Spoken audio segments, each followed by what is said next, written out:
দর্শক, 18তম শিক্ষক নিবন্ধন পরীক্ষার ফলাফলে চরম বৈষম্যের প্রতিবাদ এবং সনদ প্রদানের দাবিতে আজ 46তম দিনের অবস্থান কর্মসূচি পালিত হচ্ছে। বিগত 22 দিন তারা আমরণ অনশন কর্মসূচি পালনের পর মাননীয় শিক্ষা সচিব মহোদয় তাদেরকে আশ্বস্ত করেছিলেন যে আপনারা অনশন ভেঙে ফেলেন, আপনাদের যে যৌক্তিক দাবি সেটি জোরালোভাবে উত্থাপন করা হবে। তারই পরিপ্রেক্ষিতে তারা কিন্তু আমরণ অনশন ভেঙে ফেলেন এবং অবস্থান কর্মসূচি পালন করেন। পরবর্তীতে আবারও তারা কিন্তু আমরণ অনশন কর্মসূচি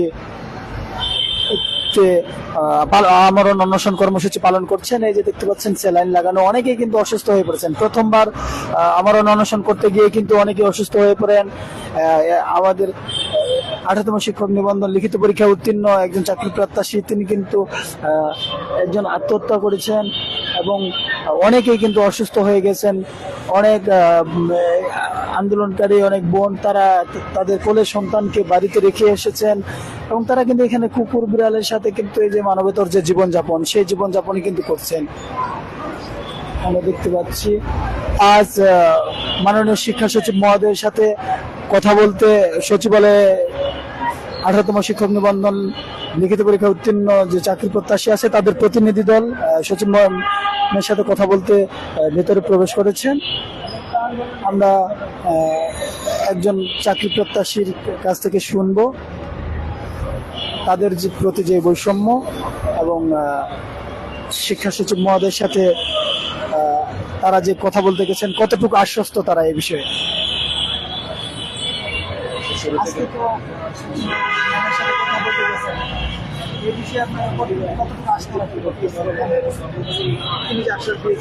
ধন্যবাদ সাংবাদিক ভাই আপনাদেরকে, যেহেতু আপনারা দেশ এবং জনগণের স্বার্থে কথা বলেন। আমি আমার পরিচয়টা দিচ্ছি। আমার নাম হচ্ছে জসিমউদ্দিন, আমার বাড়ি হচ্ছে নোয়াখালী, কোম্পানিগঞ্জ উপজেলা।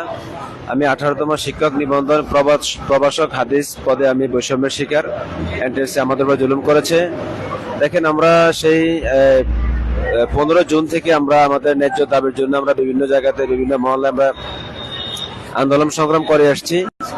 সর্বশেষ হচ্ছে আজকে আমাদের এখানে প্রেস ক্লাবের সামনে অনশনের আজকে মেয়াদ 46 দিন। মাঝপথে এসে আমাদের শিক্ষা সচিব পরিবর্তন হয়েছে, এনটিএসসি চেয়ারম্যানের পরিবর্তন হয়েছে। আমরা আগের আমরা সচিব মহোদয়কে আমরা অনেক স্মারকলিপি দিয়েছি, আমরা ওনার দ্বারস্থ করেছি, কিন্তু মাঝপথে উনি পরিবর্তন হয়েছেন। নতুন যে আমাদের শিক্ষা সচিব ম্যাডাম এসেছেন, আমরা তার কাছে বেশ কয়েকবার আমরা গিয়েছিলাম। তিনাকে আমরা অনেক স্মারকলিপি দিয়েছি। এনটিএসসি যে আমাদের উপরে বৈষম্য করেছে, আমরা বিভিন্ন তথ্য উপাত্ত আমরা এনটিএসসি দুর্নীতির বিভিন্ন অভিযোগপত্র নিয়ে আমরা ম্যাডামের সাথে আমরা আলোচনা করেছিলাম। সর্বশেষ ম্যাডাম আমাদেরকে বলেছিলেন যে গত মাসে 28 তারিখে আমাদেরকে দেখা করতে বলেছিলেন, আমরা দেখা করেছি।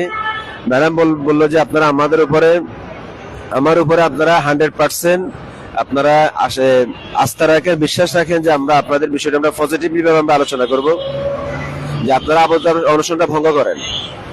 তো তখন আমরা ম্যাডামের সম্মানার্থে আমরা 1 সপ্তাহ যাবত আমরা অনশনটা আমরা ভঙ্গ করেছিলাম।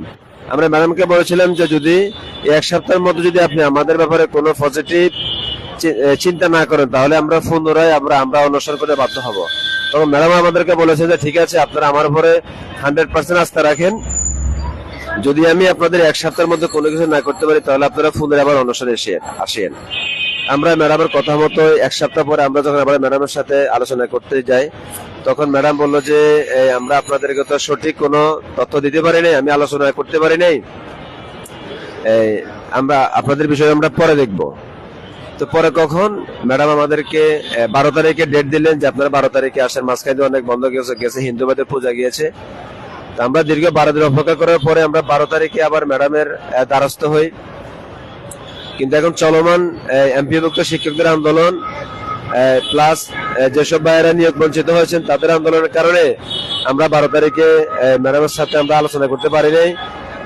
তো পরক্ষণে এই 12 তারিখ, 13 তারিখ, 14 তারিখ সর্বশেষ আজকে আমরা গতকালকে আমরা চেয়েছিলাম যে ম্যাডামের সাথে আমরা সরাসরি দেখা করার সুযোগ হয় না, যার পরিপ্রেক্ষিতে আজকে আমরা 11টায় আমাদের 5 জন সদস্য বিশিষ্ট কমিটি এখন বর্তমানে সচিবালয়ে আছেন। তো যেহেতু ম্যাডাম আগ থেকে আমাদেরকে বলেছিলেন যে আপনারা আমার উপরে 100% আশা রাখতে পারেন। সেই হিসাবে আমরা ম্যাডামের উপরে আমরা 100% আশাবাদী যে আল্লাহর রহমতে আমরা আমাদের সরদামটা ফিরে পাবো।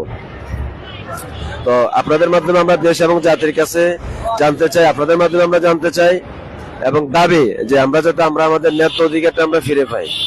আমরা আসলে 19 লাখ পরীক্ষা দিয়েছিলাম, 19 লাখ থেকে আমরা 4 লাখ আমরা রিটেন প্রিলিতে টিকি, ওই 4 লাখ থেকে আমরা 83,000 রিটেনে টিকি, কিন্তু কি কারণে আমাদের ফেল করা হলো এটা আমরা আসলে এখনো খুঁজে পাই না। কেন আমাদের বৈষম্যটা করা হলো? দেখেন, যারা 40 পেয়েছে 41 পেয়েছে তারা কিন্তু বর্তমানে চাকরি করছে, কিন্তু আমাদের বিশ্বাস আমরা 70 উপরে মার্ক পাবো, 80 উপরে আমরা মার্ক পাবো, কিন্তু তবুও কেন আমরা আজকের এই বৈষম্যের শিকার হলেও আমরা জানি না। আমাদের অবস্থা খুবই করুণ। আমরা 46 দিন আমরা এখানে অনশন করতেছি, আমাদের অনেক ভাই বোনরা অসুস্থ হয়ে পড়ছে, আমি কোনো কথা বলতে পারতেছি না। সুতরাং আপনাদের মাধ্যমে আমরা অনশনের পক্ষ থেকে জানাই যে আমরা যেন অতি শীঘ্রই আমরা আমাদের ন্যায্য দাবিটা ফিরে পাই। এই বলে আমি আমার সংক্ষিপ্ত বক্তব্য এখানে রাখছি। আসসালামু আলাইকুম। দর্শক, 18তম শিক্ষক নিবন্ধন লিখিত পরীক্ষা উত্তীর্ণ চাকরি প্রত্যাশীর যে প্রতিনিধি দল তারা কিন্তু সচিবালয়ে মাননীয় সচিব শিক্ষা সচিব মহোদয়ের সাথে কথা বলতে গিয়েছেন। এই বিষয়ে আমরা আরেকজন চাকরি প্রত্যাশী ভাইয়ের কাছ থেকে আমরা জানতে চাবো যে এই যে আপনাদের প্রতি যে আপনারা যে বলছেন যে 18তম শিক্ষক নিবন্ধন পরীক্ষার ফলাফলে চরম বৈষম্য করা হয়েছে আপনাদের প্রতি, এটির এখনো কোনো যৌক্তিক সমাধান আসছে না? এখনো যে কোনো যৌক্তিক সমাধান আসতেছে না সে বিষয়টা আমরাও এখনো অবগত না, কারণ আমাদেরকে বারবার আশ্বাস দেওয়া হচ্ছে, কিন্তু আশ্বাস শোনারও কোনো কাজ করা হচ্ছে না। আশ্বাসের যে একটা সমাধান আছে সেই সমাধানে কোনো কাজ করা হচ্ছে না। একটা কথা দুঃখের বিষয়, মানে দুঃখের সাথে একটা কথা বলতে হয় যে একটা নভেল আছে ক্যাট ইন দ্য রেইন, সেখানে একটা জায়গায় আছে হাফার দু কুলচে কুচা সিগনোরা, অর্থ হচ্ছে যে আপনার কি কোনো কিছু হারাইছে? এই দেশের কিছু প্রশাসন, দুর্নীতিবাজ প্রশাসন আমাদের ভাইবা বোর্ডে সনদ বঞ্চিত রেখে যে কি হারাইছে সেটা নিজেরা বুঝতেছে না। কারণ অনেকে 40 মার্কস পেয়ে আজকে টিচার হয়ে গেছে, কিন্তু আমরা সেটা হতে পারি নাই। আমরা কনফিডেন্স দিয়ে বলতে পারি যে এখানে যারা অনশনে আছে তারা প্রত্যেকেই মানে 50% আপ মার্ক নিয়ে এখানে অনশন নিয়ে আসে। কারণ তারা কনফিডেন্স দিয়ে বলে যে আমরা 50-এর উপরে পাবো, আমাদের মার্কস 50-এর উপরে আছে। তারপরেও আমাদের যে বর্তমান প্রশাসন আছে, এনটিআরসি চেয়ারম্যান এবং বর্তমান শিক্ষা সচিব ম্যাডাম যারা আছেন, তারা আমাদের প্রতি কোনো সুদৃষ্টি দিচ্ছেন না। কারণ তারা তাদের কর্মব্যবস্থা নিয়ে মানে ব্যস্ত আছে, তাদেরকে নিয়ে তারা পরিচালনা করতেছে। যেমন আমাদের বারবার আশ্বাস দেয় অমুক তারিখ, 12 তারিখ, 13 তারিখ, 1 তারিখ, এই আশ্বাসের মধ্যেও আমরা মানে কোনো সুফল পাচ্ছি না। আমাদের আশ্বাসের উপর আশ্বাস দিয়ে রাখতেছে। আজকে আমরা 46তম দিনেও এসে আমরা তার কোনো সমাধান পাচ্ছি না। এই সমাধানের শুরু আপনাদের যারা আছে, মিডিয়া আছে, প্রিন্ট মিডিয়া আছে এবং মানে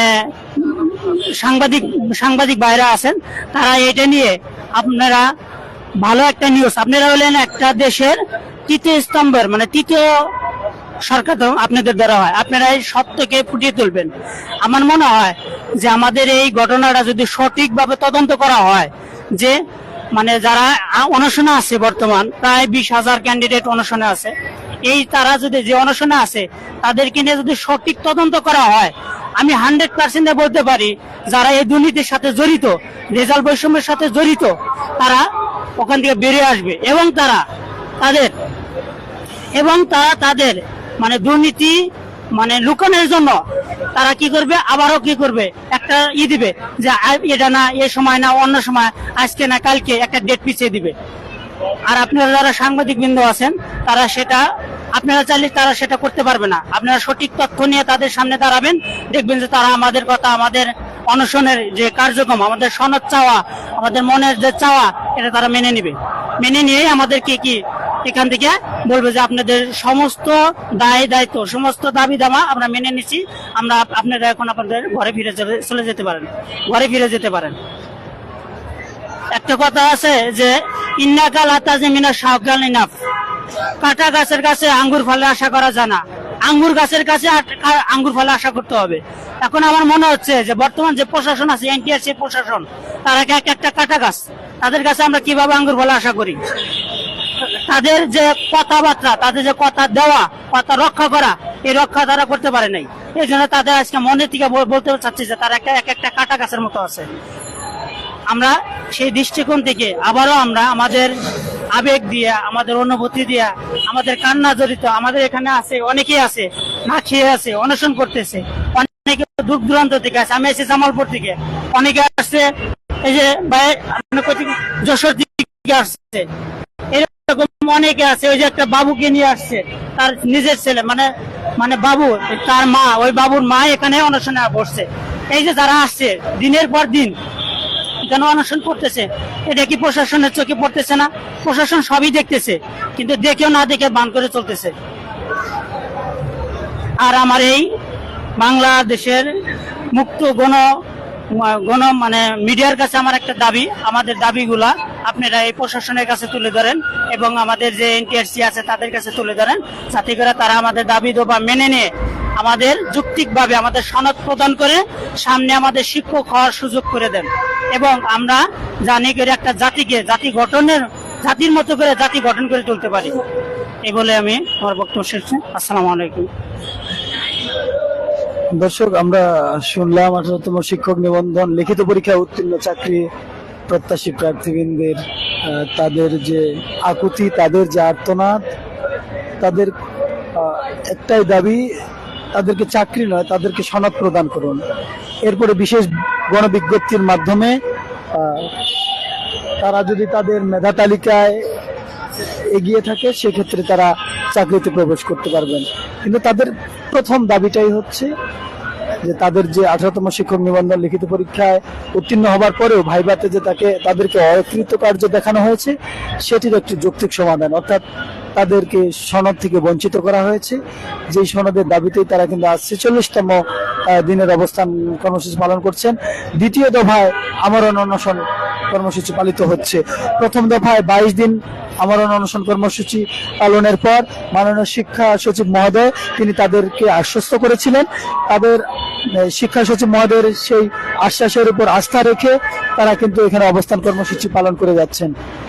এবং আজ শিক্ষা সচিব মহোদয়ের সাথে এই 18তম শিক্ষক নিবন্ধন লিখিত পরীক্ষায় উত্তীর্ণ চাকরি প্রত্যাশী প্রার্থীবৃন্দের যে প্রতিনিধি দল, তারা কিন্তু ম্যাডামের সাথে দেখা করতে গিয়েছেন। আমরা আশা করছি একটি যৌক্তিক সমাধান আসবে তার কাছ থেকে।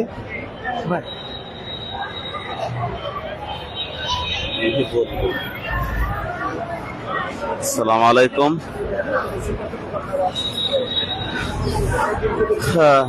মোহাম্মদ রফিকুল ইসলাম। আমরা 18তম শিক্ষক নিবন্ধনে পিলি এবং রিটেন পাস করার পর ভাই গিয়েছিলাম। ভাই চরম বৈষম্যের শিকার হয়েছি। আমরা মজলুম, আমরা জুলুমের শিকার হয়েছি। তো 4 জুন যখন আমাদের রেজাল্ট প্রকাশ করা হয়, 4 জুন আমরা এই রেজাল্টকে প্রত্যাখ্যান করেছি। এরপর সংবাদ সম্মেলনের মাধ্যমে আমরা তার প্রতিবাদ করেছি এবং 15 জুন থেকে আমরা আন্দোলন শুরু করেছি। আন্দোলন সংগ্রাম এই 4 মাস যাবৎ এই আন্দোলন সংগ্রাম চলছে। আমরা এনটিআরসির সামনে আন্দোলন করেছি, চেয়ারম্যানের কাছে আমরা স্মারকলিপি দিয়েছি, এরপর যমুনায় আন্দোলন করেছি, প্রেস ক্লাবে আন্দোলন করেছি, শাহবাগে আন্দোলন করেছি। কিন্তু সরকারের ঊর্ধ্বতন মহল এবং এনটিআরসি তারা এই বিষয়ে কোনো পদক্ষেপ নেয়নি। তারপর আমরা 31শে আগস্ট জাতীয় প্রেস ক্লাবের সামনে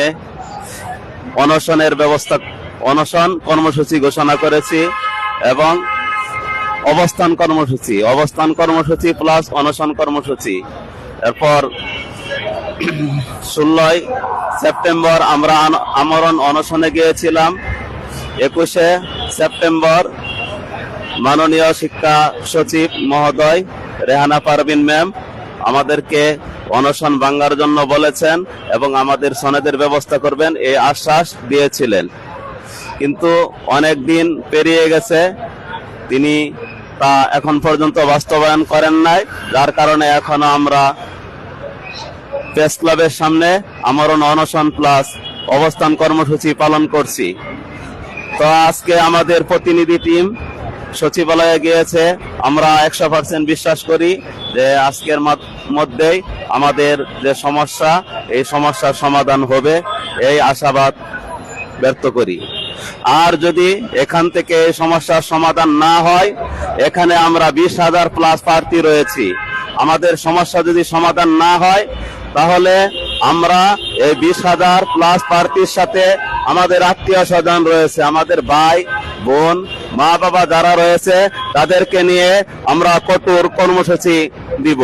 সেই কর্মসূচির মাধ্যমেও যদি আমাদের দাবি বাস্তবায়ন করা না হয়, তাহলে আমরা দেশবাসীর কাছে এই দাবি বাস্তবায়নের জন্য, আমাদের অধিকার আদায়ের জন্য, আমরা যে জুলুমের শিকার হয়েছি এই জুলুম থেকে বাঁচার জন্য আমরা দেশবাসীর কাছে সাহায্য সহযোগিতা চাইব। তখন যদি এখানে একটি বিশৃঙ্খলা সৃষ্টি হয়, একটি মব সৃষ্টি হয়, এখানে এদেশে আওয়ামী লীগ রয়েছে, আওয়ামী লীগের কাছে, আওয়ামী সরকারের কাছে কিছু সংখ্যক লোক কোঠার জন্য আন্দোলন করেছিল, সেই সময় যদি সেই কোঠা ব্যবস্থা যদি তারা মেনে নিত তাহলে তাদের পতন হতো না। কিন্তু যখন এই দেশের জনগণ যখন এই ছাত্রদের সাথে একাত্মতা ঘোষণা করেছে, তখন আওয়ামী সরকার বলেছিল যে এই আন্দোলন বিএনপি জামাতের কাছে বিক্রি হয়ে গিয়েছে, কিন্তু সেই কথা বলার পরেও তারা কিন্তু রক্ষা পায়নি, তারা এই দেশ ছেড়ে পালাতে হয়েছে। তাই আমরা যখন কঠোর কর্মসূচি চাইব, তখন হয়তো আমাদের আন্দোলনে আওয়ামী লীগ এসে সহযোগিতা করবে, জামাত আসবে, এমনকি জাতীয় পার্টি যদি আসে, তারা এসে আমাদের ভিতরে এসে আমাদের সাথে মিশে মব সৃষ্টি করে, তাহলে এর দায়ী দায়িত্ব সরকারকেই নিতে হবে। এবং বর্তমান যেসব রাজনৈতিক দল রয়েছে যারা জুলাই অভ্যুত্থানের সাথে সংশ্লিষ্ট ছিল, তাদের প্রতি আমাদের আকুল আবেদন, আপনারা এই বিষয়টি ভালো করে বিবেচনা করুন। আর যদি তা না করা হয়, তাহলে যদি কোনো একটি বিশৃঙ্খলা সৃষ্টি হয়, একটি মব সৃষ্টি হয়, তাহলে তার সব দায় দায়িত্ব সরকারকে নিতে হবে। এমন হতে পারে যদি এই দাবি বাস্তবায়ন না হয়, তাহলে আমরা শিক্ষা উপদেষ্টার পদত্যাগের দাবিতে আমরা আন্দোলন করব। আর এনটিআরসির মাঝে কিছু আওয়ামী আমলের সচিব রয়েছে যারা এই 20,000 প্রার্থীদেরকে ফেল করাইছে। তাদের একমাত্র উদ্দেশ্য ছিল এই 20,000 প্রার্থী যদি মাঠে আন্দোলন করে, তাহলে এই দেশের সরকার বিব্রত বোধ করবে, এই দেশের সরকারের ভাবমূর্তি ক্ষুণ্ণ হবে। এই দেশের যে জুলাই আন্দোলন হয়েছিল, তখন মানুষে বলবে যে আগেই তো ভালো ছিল। তাই এই জন্য তারা আমাদেরকে ফেল করাইছে। তার বাস্তব নমুনা হলো 4 জুন রেজাল্ট দেওয়ার পর থেকে আমরা মাঠে আন্দোলন করছি 4 মাস যাবত, এখন পর্যন্ত আমাদের দাবি বাস্তবায়ন করা হয় নাই। এখন আমাদের প্রতিনিধি টিম গিয়েছে, এই প্রতিনিধি টিমের মাধ্যমেও যদি আমাদের দাবি বাস্তবায়ন না হয়, তাহলে আমরা কঠোর কর্মসূচি দিব। এখানে যদি কোনো মবের সৃষ্টি হয়, এখানে যদি কোনো বিশৃঙ্খলা সৃষ্টি হয়, তাহলে এনটিআরসির যে উদ্দেশ্য ছিল যে একটি মব সৃষ্টির মাধ্যমে আওয়ামী লীগের ওই জনসমর্থন বাড়বে, আওয়ামী লীগ তাদের পুনরায় তারা সুযোগ গ্রহণ করবে, সেই সুযোগ যদি তারা গ্রহণ করে, তাহলে এটার দায় দায়িত্ব সরকারকে নিতে হবে। তাহলে এনটিআরসির যে উদ্দেশ্য, সেটা তারা বাস্তবায়নে সক্ষম হবে। তাই শিক্ষা উপদেষ্টা এবং শিক্ষা সচিব সহ সংশ্লিষ্ট যারা রয়েছেন শিক্ষা ব্যবস্থায়, সকলের প্রতি আমার বিনীত নিবেদন, আমাদের দাবি মেনে নিয়ে আমাদেরকে ঘরে ফিরে যাওয়ার ব্যবস্থা করুন। এই বলেই আমার বক্তব্য শেষ করছি। আসসালামু আলাইকুম। দর্শক, 18তম শিক্ষক নিবন্ধন পরীক্ষার ফলাফলে চরম বৈষম্যের প্রতিবাদ এবং সনদ প্রদানের দাবিতে আজ 46তম দিনের অবস্থান কর্মসূচি পালিত হচ্ছে। দ্বিতীয় দফায় আমরণ অনশন কর্মসূচি পালিত হচ্ছে।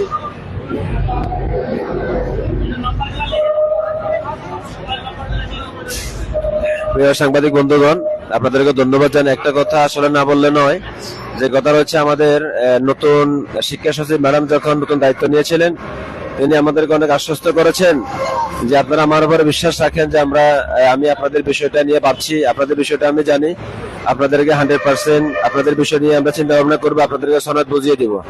ম্যাডাম এই কথা বলেছেন যে আমরা বিশেষ বিজ্ঞপ্তির একটা চিন্তা করেছি, বিশেষ বিজ্ঞপ্তিতে যারা সুপারিশ প্রাপ্ত হয় না তাদেরকে প্লাস আপনাদেরকে নিয়ে আমরা একটা বিশেষ বিজ্ঞপ্তি দেব। ম্যাডাম এভাবে আমাদেরকে আশ্বস্ত করেছেন। আর আমরা এর আগেও জেনেছি যে নিশ্চয় ম্যাডাম মানবিক, আশা করি তিনি আমাদের প্রতি মানবিক হবেন, আমরা এতটুকু বিশ্বাস করছি। তিনি আমাদের মায়ের সমতুল্য। আরেকটা কথা বলে সেটা হচ্ছে এটা যেহেতু আমাদের ন্যায্য দাবি, নিশ্চয়ই সেটা ম্যাডাম জানেন। এই ন্যায্য দাবি আদায়ের লক্ষ্যে আমরা যখন এখানে 22শে জুন আমরা এখানে যখন আন্দোলন করেছিলাম, তখন শান্তিপূর্ণ আন্দোলনের কর্মসূচি আমরা ঘোষণা করেছি।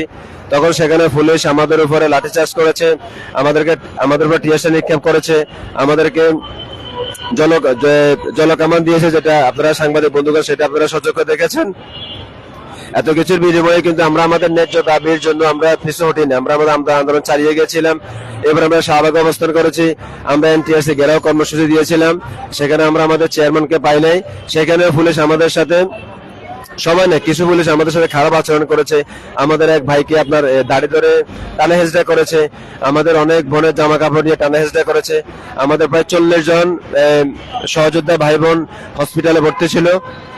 আমাদের 7 জন ভাইকে তখন পুলিশ গ্রেপ্তার করেছে। এত কিছু বিনিময়ে কিন্তু আমরা পিছু হটে যাচ্ছি, কি জন্য? সনদ আমাদের ন্যায্য দাবি।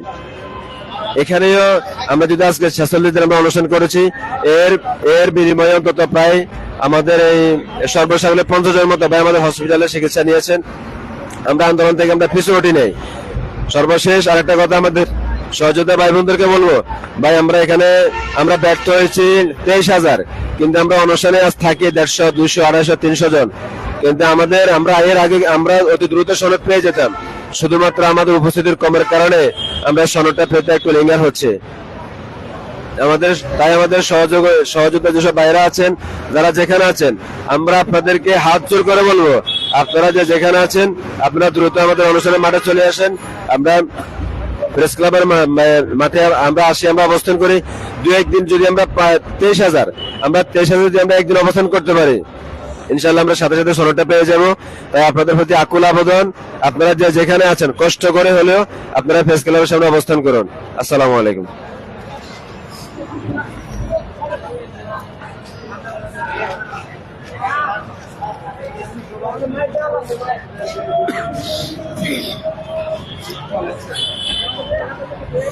আসসালামু আলাইকুম।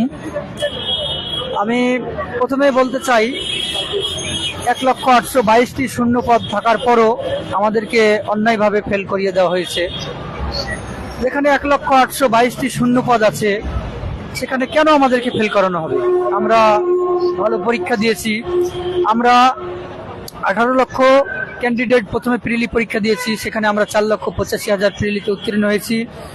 তারপর আবার আমরা 4,85,000 লিখিত পরীক্ষা দিয়েছি, সেখান থেকে আমরা লিখিত পরীক্ষায় উত্তীর্ণ হয়েছি 83,000।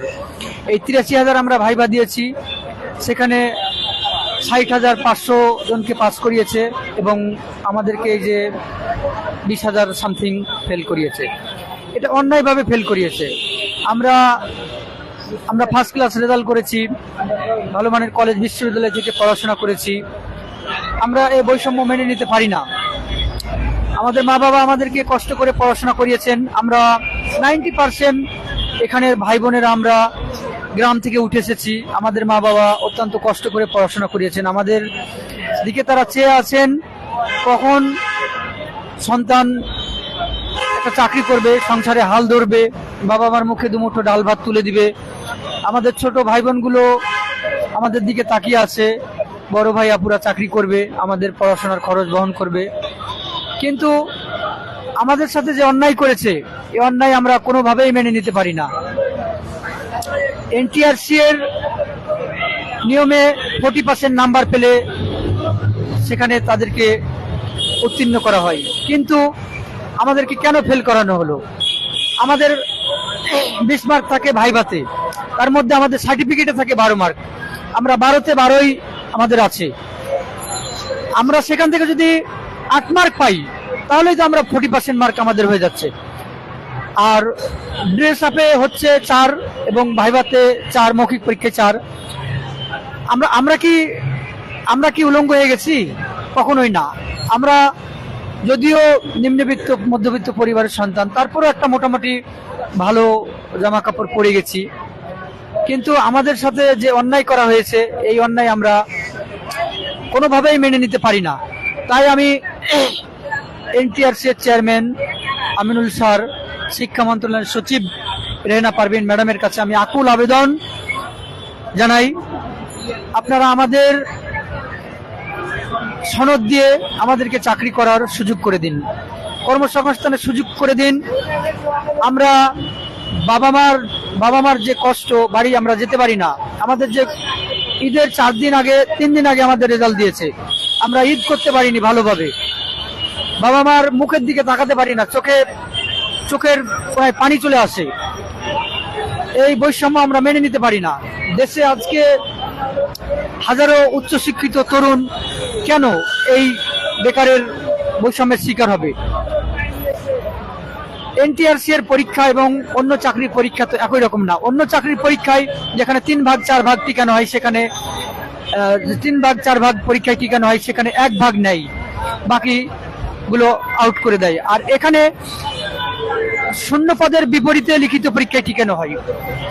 তাহলে কেন আমাদের সাথে এই বৈষম্য করা হলো? আমরা যে 83,000 ভাইবা দিলাম, আমাদের 83,000কেই পাস করানো দরকার, কিন্তু কেন আমাদেরকে ফেল করানো হলো?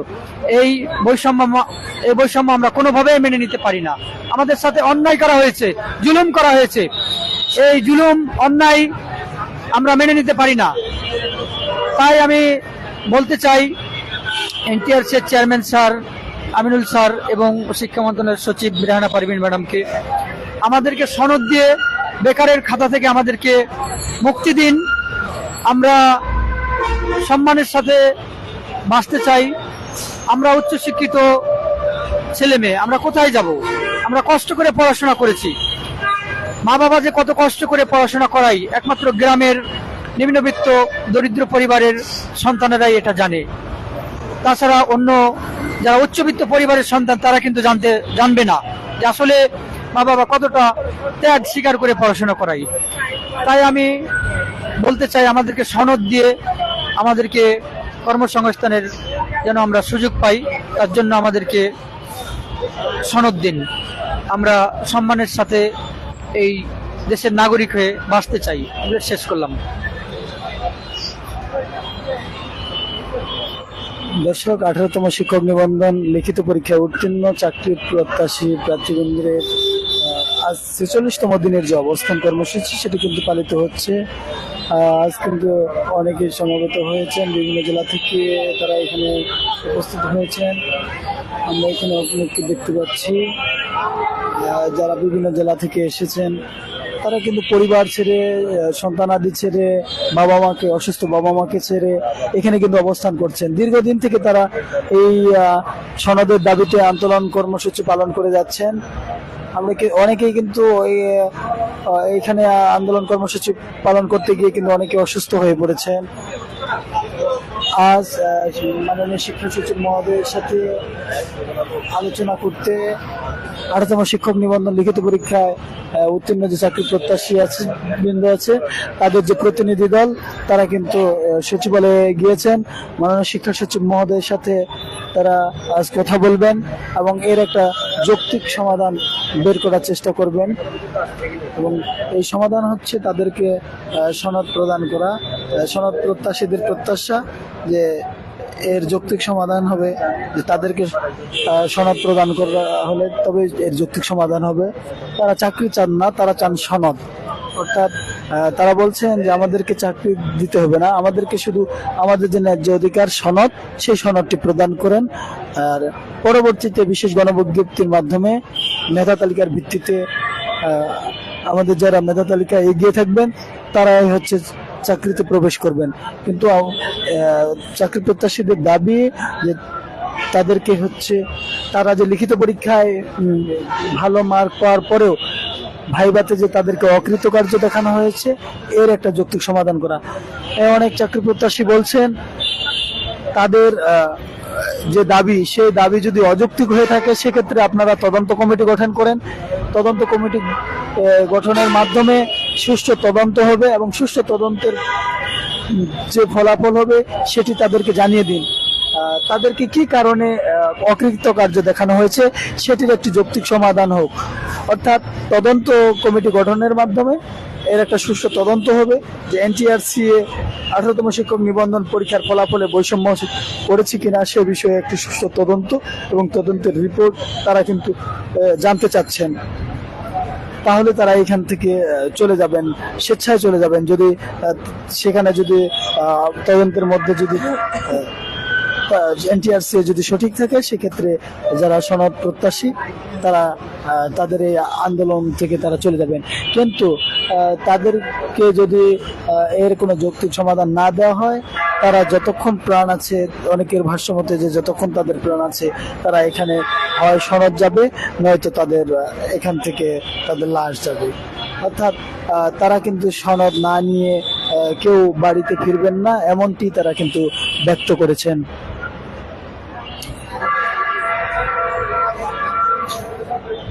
দর্শক, 18তম শিক্ষক নিবন্ধন লিখিত পরীক্ষায় চাকরি প্রত্যাশী সনদের দাবিতে যে চাকরি প্রত্যাশীরা আছে তাদের পরবর্তী আপডেট জানতে আপনারা সবাই পার্বণ নিউজের সঙ্গেই থাকুন। সে পর্যন্ত